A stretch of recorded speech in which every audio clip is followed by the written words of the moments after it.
Hi guys, how's it going today? Yeah, not bad, thank you. We're doing okay. Okay.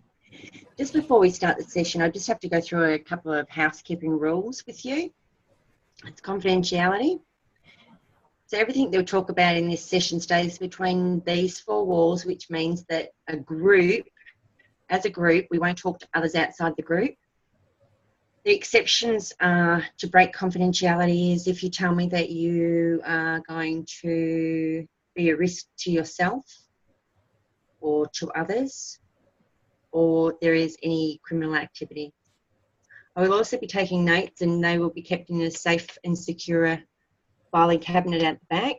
And with your permission, only I can show my notes to supervisors, colleagues, and other people who are in this group supporting you. The only time I would have to release the notes is if my notes get subpoenaed by the courts. Do you understand those? Mm. Okay, so is there any questions about those? I do, thank you. Yeah, you're all good? In case of an emergency, there is a red line. Okay, excellent, excellent. In case of an emergency, there is a red line just outside the door. You would have seen it coming in, and it actually has arrows, red arrows pointing to a safe area, just in case there is an emergency.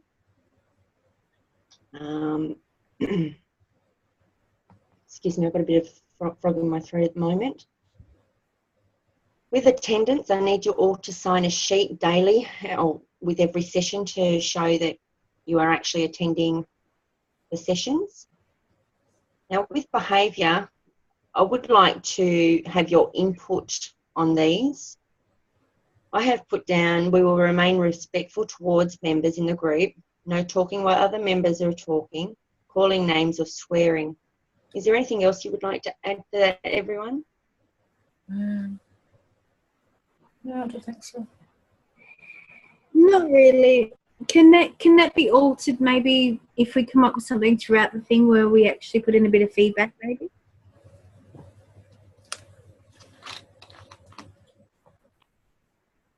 Yeah, absolutely. So we can do that. No problem at all. I'll also be taking notes about the group session and individuality as a person. So how you interact with the group and how you're coping within the group sessions. Just in front of you. Do we have access? Sorry, do we have access to those notes? Absolutely, absolutely. I can show you personally what your notes are and how your file is progressing within the session. I can't show you other people's notes. Okay, great. Yep, excellent. So we all understand that I can actually show you your file and nobody else's, even though we're a group session. Yeah. Okay, fantastic. In front of you, there's some pens, paper, diary, some waters, tissues, and a whiteboard markers, and some name tags that I'd like you to just put on your front, just so I know we can all learn who we are. Mm-hmm. I have mine on. My name's Karen. And I see Michelle's got her badge on and Tanya's got her badge on. That's fantastic. And everyone else is just putting their badges on now. The diaries that are in front of you are for you to actually take home, and you can write your thoughts and your feelings or what happened during the session that made you happy or smile or really sad, or just in general how you're feeling. How will those journals be used? Each person in this room has so the journals are actually for you to take home, and through the sessions so randomly I can actually just say, okay, Michelle, am I able to, or Tanya, are you able to give me your diary so I can have a look just to see how your feelings and thoughts are actually progressing through the group therapy. So we bring them with us? Sorry? So we bring them back with us at each session? Yeah, absolutely. So just randomly I'll ask just to have a look at your book throughout the sessions, just to see how you're going and how you're feeling and how you're actually travelling. Okay. And I can show them to my supervisors if I think that there's a problem. So yeah. Can what we write in the journals, can that be used against us, or is that It's purely your that kind of thoughts. that confidentiality? Right. It's actually what you're thinking and how you're feeling throughout the sessions.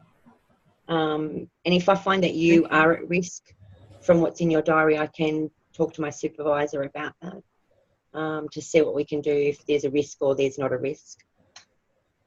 All of the group have something in common. We actually brought this group together because each and every one of you have lost a partner to bowel cancer or a parent, so that's very hard. So we brought you together to see if you would like to help each other in supporting each other throughout this process.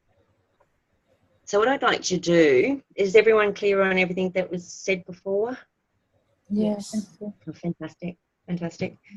Okay, so I'd just like to try a group activity, just sort of like an icebreaker, if you may. We'll break up into a couple of groups. And what I'd like you to do is talk to your other group members about something good about your partner. It could be something that reminds you maybe of a song or a smell or something that you've eaten or clothing. Okay, so I'd like you just to break up into pairs, and that would be fantastic. Just have a little chat, and when we've finished, I'll get you back into the circle, and you might be able to talk about why you feel this way, or, you know, your feelings about what made you feel good about those memories. Okay. Michelle, I'm sitting right next to you. Would you like to buddy up? Yeah, that's fine. Mm-hmm. Okay, do you want to? Oh, excellent. Would you like to go first, or would you like me to go? No, I'm happy to go first. I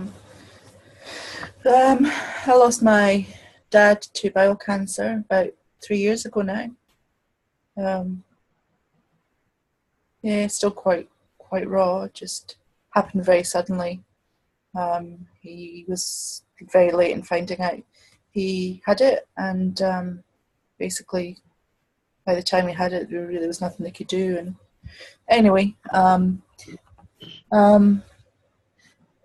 it's funny. I've still got. I always keep a bottle of his deodorant in my house, which reminds me of him.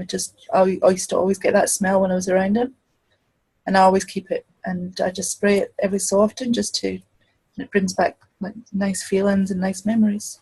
Yeah. Very nice. Thank you for sharing.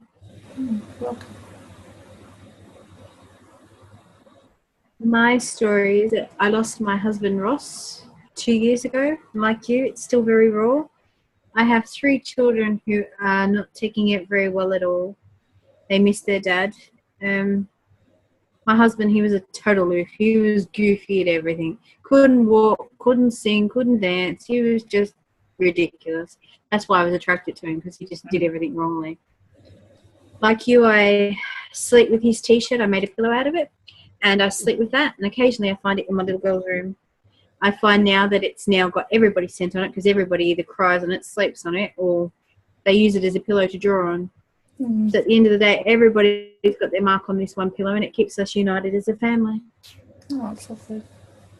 That's lovely. So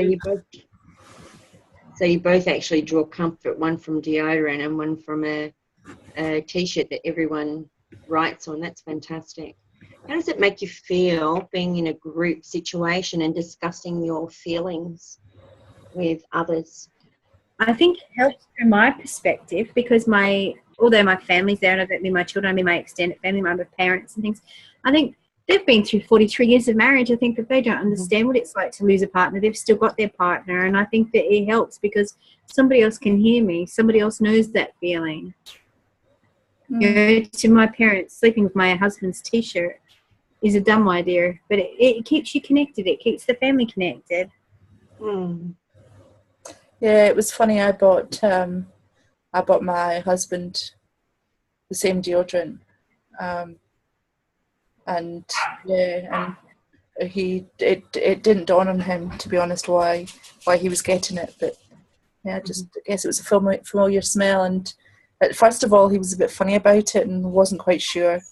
But yeah, he's sort of quite happy now, and I think feels that that privileged to still be weird, still want to be reminded, or has that, I don't know how I don't really know how to say it, but yeah, like that he's So it actually brings you comfort that you can smell that smell all the time.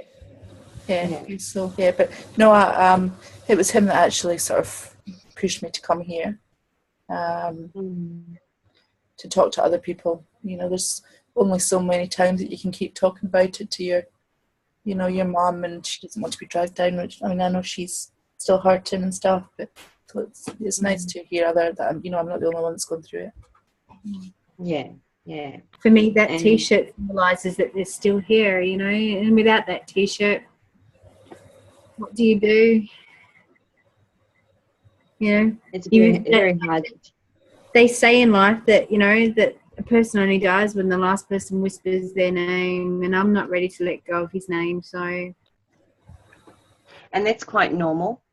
I think you grieve in your own way, and I know a lot of people out there actually tell you, "Oh, you should be over it by now," but you have that connection with them for so long that people don't realise that people do grieve at different times. So it might take you a week, or it might take you a few years. But what we brought this group in to do is actually to help you to deal with your grief, not to get over it, because you'll never get over it. It's the love of your life and your dad. But to deal with a little bit more and talk a bit more, and to make you realise, you know, that you're not alone out there, that there are other people out there who do have loved ones lost to bowel cancer. So it's not about actually people saying, "Oh my God, get over it." It's not about that at all. It's about helping and supporting each other through the grief that you're actually feeling. So you're actually processing it with other people and helping other people, including yourself. it's nice to finally hear somebody else's perspective. How about you, Michelle? I just kind of feel that I don't feel like I'm hitting my head on a wall and I'm trying to find somebody to talk to. You feel a little bit more at ease knowing that somebody else can hear you? Well, I mean, I have been to a counsellor previously, just one-to-one, but yeah, I think they felt that this might benefit by, obviously my counsellor hadn't really, although she was great, she was very supportive, she hadn't been through it, so it's nice to hear the stories from other people. Yeah. Not that you want anyone to go through it, but you know, to. Yeah, no, that's right. That's right. Yeah. I empathise with both of you because I have lost a loved one, so I'm actually new to this group therapy, but wanted to bring something that will help others realise that they're not alone and they can support each other, even if it's to go for coffee or you know, you're feeling really down, or there's that option to talk to somebody instead of the same family members that are actually getting sick of hearing about it, and they don't want to hear about it anymore, but you need to talk about it. So this is why I've actually formed this group, for everyone to do that and support each other. Yeah, I mean, my kids still, we still keep it very real for my kids, talk to them about it, and you know, I want them to remember their granddad and, you know, good memories, but you don't want to talk about the sad times. You want them to grow up remembering the good things. So it's nice to be able to talk about some of the other things side as well to other people. Yeah, for me, I don't find cancer the person who's dying or the person who's dead. I don't find it a disease just for the person. I find a disease for the whole family. We're all dead at some level. We all lose something. Yep. Cancer can't be cured, and we don't know where cancer comes from. And I just kind of feel that it's one of those horrible things in life that I think that we're all going to struggle with forever. With that information, where cancer doesn't come from, there are actually cells in your body that are dormant. And until something triggers it, yeah. But it's an awful disease. It is. Mm. Okay, so we're coming to the end of the session now, and I just want to wrap up a few little things before we do finish off the session. As I've explained to you before, the diaries are for you to keep, and you can write down in the sessions or at home or whatever you like, sort of like homework. And this will actually, sorry, frog in my throat again.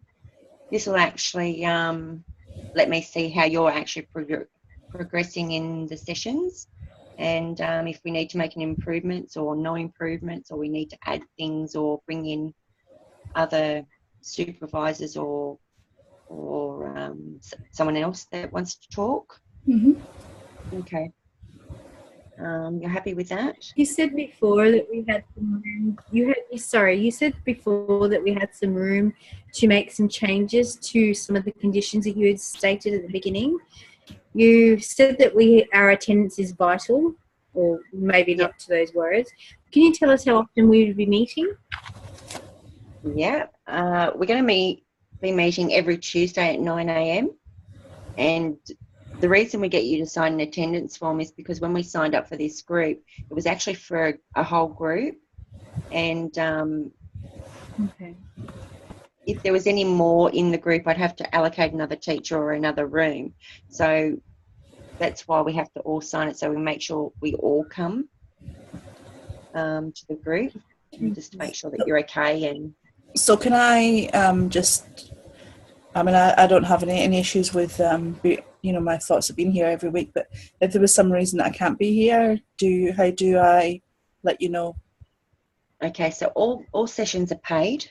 Mm-hmm. Unless you ring in the day before and say, look, I can't make it, da da da da da da da, we'll actually make an exception for you. Mm-hmm. If we know, then we won't bill you for that session. Mm-hmm. So yeah, just to call in and let someone know that you're not actually coming or you can't make it. Okay. That would be fantastic. And in front of you, you have all my details and the office details regarding who you should ring and contact and everything else. Okay, thank you. Okay, so you all good with all of that? You all understand? Yep. Clarification. Okay, fantastic. Can I just ask each of you before we leave if we can fill out the feedback forms? Mm-hmm. And now it basically just explains on how the session went and how you felt throughout the session. Mm-hmm. And I'd also like to know what you would like to do as a group activity next week as well. Okay. So that would be fantastic. And you're all quite happy for next Tuesday at 9 a.m. for a meeting? Yeah. Fine with me. Okay. All right. If you fill out those feedback forms, I'll have a look and try and organise the sessions that you discuss in your feedback forms for next week. So it was lovely to do. Can I just ask, do you let us know prior to the sessions what we'll be doing, or do we just turn up and you just let us know on the day? No, that's all right. Just after each group session, we all fill out a feedback form, and it's let me know how you're coping with the sessions, or if I'm doing the sessions right, or you're not happy with something, or you would like to invite a speaker or have an activity that you actually enjoy through the groups. Okay. And I'll do that after every session, so then the next session's already planned for. We don't. Yeah. Okay. Wonderful. Is there any other questions? No, that's fine. Thank you. No. Thank you. All right. And how are you feeling? Doing okay. Yeah. Yeah.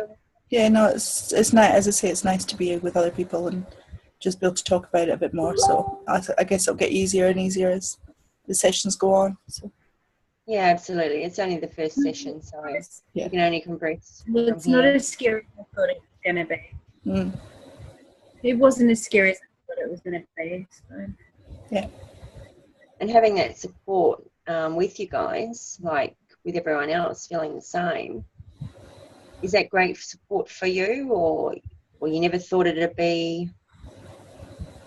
I came with quite an open mind, to be honest. I really didn't know how it was going to work. So, yeah, so far so good. Oh, excellent. And from my position, it's just nice to talk to somebody outside of my family who has like-mindedness and actually knows what it feels like, rather than people just showing you empathy or sympathy, whatever you want to call it. But yeah, somebody who actually knows what I feel and knows what I've been through, rather than just somebody making it up as they go along. Like, I know they've lost a son-in-law, I know that they've lost something, but it's not the same thing. Yeah. Just finally nice to somebody who knows what I'm going through personally. Yeah, so a different perspective. Yep. Yeah. Well, I'm very, very glad that you ladies came in today. Yeah, thank you. I'll leave this session here and we'll see each other again on Tuesday at 9 a.m. Yep. All right. Look forward to seeing you then. All right. Thank you, ladies. Thanks, Karen. Okay, bye. Bye. Thank you.